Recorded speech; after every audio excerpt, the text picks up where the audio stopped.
Okay, Yeah. just kind of bear with me, Darwin and Joe and Nathan. I'm trying to do this in some kind of order. Okay, Dr. Kareem was saying that the Palestinians called that conquest and what went on with them the Nakba, the great catastrophe. That's what that word means. And the Israelis call it a war of independence. The Native Americans call the conquest and colonization of their land, America, and the decimation of their people, genocide and Holocaust.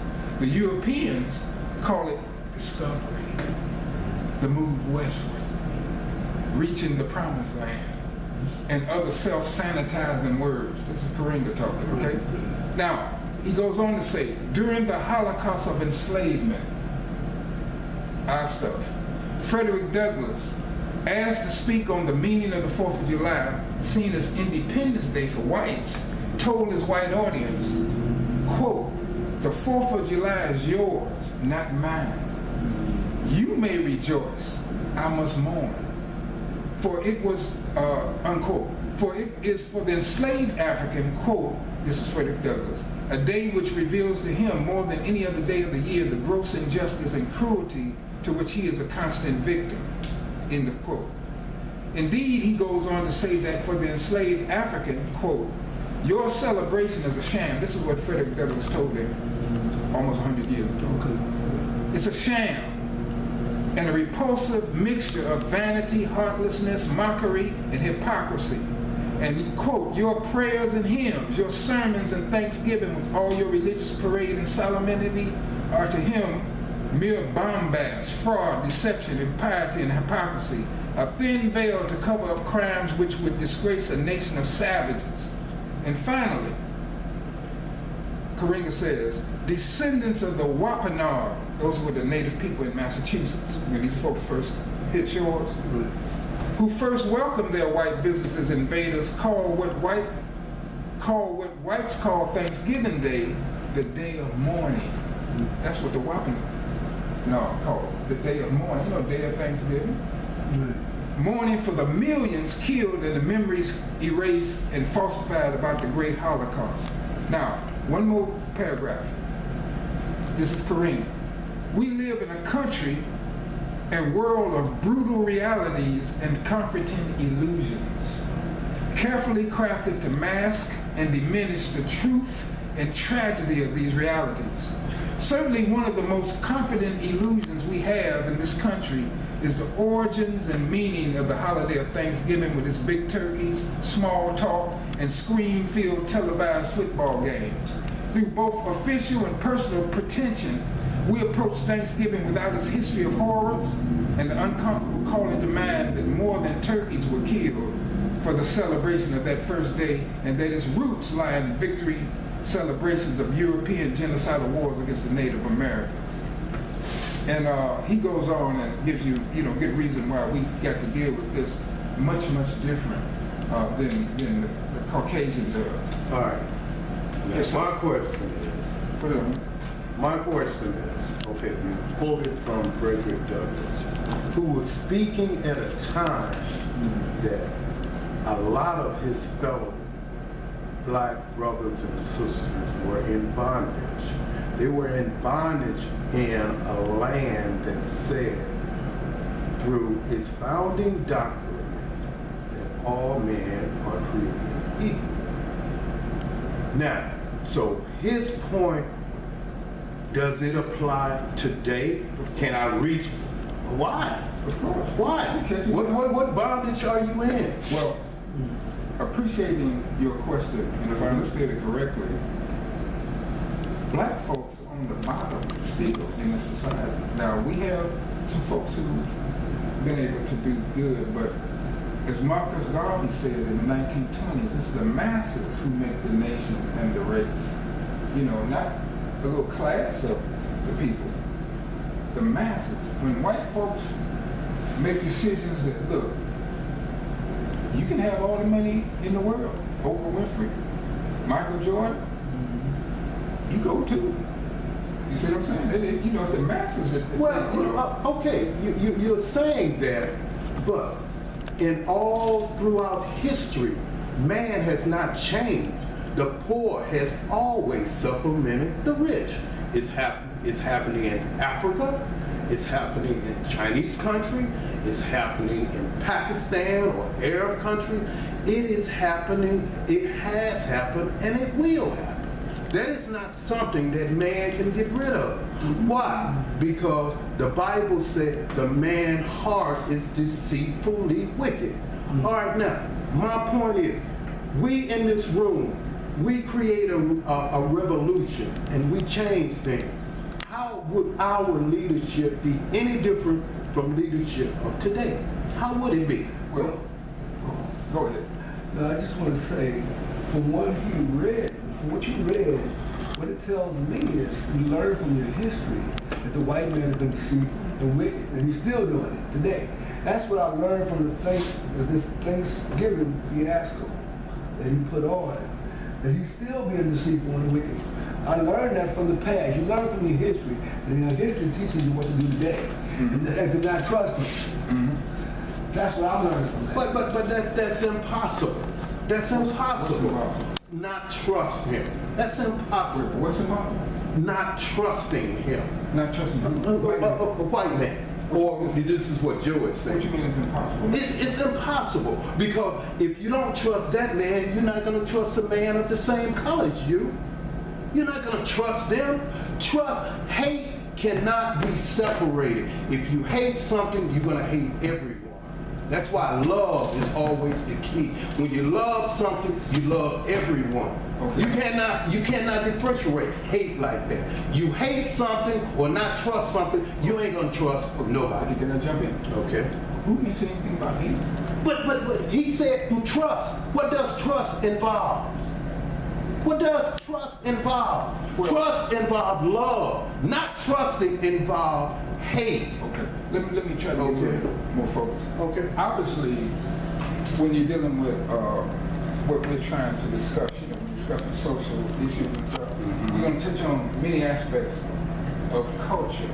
Now, I brought these books because, I want to refer y'all to some things that y'all can look up yourself. Can I reiterate something real quickly? Yeah. From what he said, it has taught me, history has taught me, to at least be on my guard from what he told me, from what the white man has done in the past. It taught me to be on my guard, to put my armor of protection on. Of course. Now let me say this. Okay, but you're gonna put your armor of protection on for everybody.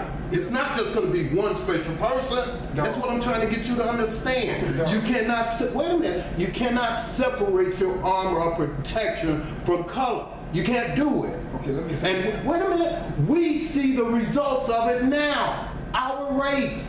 We cannot separate hate from hate. Okay, let me say this. Okay? Again, when we discuss these things, we gotta be laser-like because it goes in, it morphs into different aspects of culture. We were talking about holidays first. Then you start talking about religion. So let's stick with the holidays. Okay, all right. From the beginning, and then we'll branch into something I'm else. trying to get you to understand the celebration of holiday. Those are not big things. They are? No, they're not. Okay, let me show you why. Okay. Let me show you why. And again, I'm gonna refer you to several things. Okay. And again, and this, I ain't, trying to be the all-knower or anything like that. They had to get my guard, though. I had to get my guard. Yeah, but let me show you. I'm saying that's everybody. That's why I'm saying you're not going to be able to separate being on guard from different people. That's what I want you to get to understand that. We'll answer that in a minute. Okay, But I want to can't. stick with holidays for a minute. This man, Reverend Ishaku Musa Barashango, he's passed on now. He wrote this book. Actually, it's two books, book one and book two. African people and European holidays are mental genocide. You said that holidays, that ain't that important. Right, but he's right about a mental genocide. Well, because a mental genocide means that we have interpreted the wrong reason for. Now, the wrong reason through our history of holidays is that it was a day off of work. That's what the mental genocide is. Now, we wasn't necessarily celebrating Thanksgiving, Christmas, New Year It was a day that we knew we was gonna get good food from the master. No, So that's the, wait a minute, that's the mental genocide. Okay, let me finish. Mhm. Have you read this book? No, but I've read others like that. Wait, Okay. wait. Okay, Now, see, go ahead. okay, we ain't just going off feelings. Exactly. You can't That's why we have to go off on knowledge of what we see of the remnants of our people today. I'll let you talk. Let me Okay. finish the sentence. Huh? This is research. Okay. Okay? See, and I ain't talking about you, but a lot of folks from all groups deal with truth based on how they feel about it. Right. And that's incorrect. Exactly. This is research. You can't take this. No, you can't. Look, this brother, he did chapter 1, America's Independence Day, the 4th of July. He has 2 books. This is a white guy, a white pastor, Herbert Armstrong. He's about 97 years old when he wrote it. You know, he's dead now. Yeah. He wrote this book, The Plain Truth About Christmas. And he tells you in here, this stuff, these holidays ain't to be taken lightly. No. I'm gonna quote him. This is Herbert Armstrong, white pastor from the Plain Truth Organization. He says, Christmas, and I'm quoting him, Yeah. Christmas has become a commercial season. Right. It's sponsored, kept alive by the heaviest retail advertising campaigns of the year. You see a masqueraded Santa Claus in many stores. Ads keep us deluded and deceived about the beautiful Christmas spirit. The newspapers who sell the ads print flowery editorials exalting and eulogizing the pagan season and its spirit. A gullible people have become so inoculated, many take offense when told the truth.